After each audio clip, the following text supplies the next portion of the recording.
أريد أمام العالم أتحداك تحدي علمي، أريد مرة واحدة النبي أو الصحابة أو علماء ظهروا نفرض في القرن الأول قالوا إن لله حد بتصريح العبارة.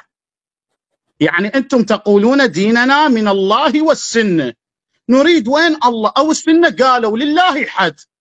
إذا رحت مفاهيمنا قالوا العلماء وقال فلان وقال فلان، إذا دينك معتقدك مبني على أناس يخطئون. نريد من الله أو النبي وتنازلا من الصحابة. اتفضل.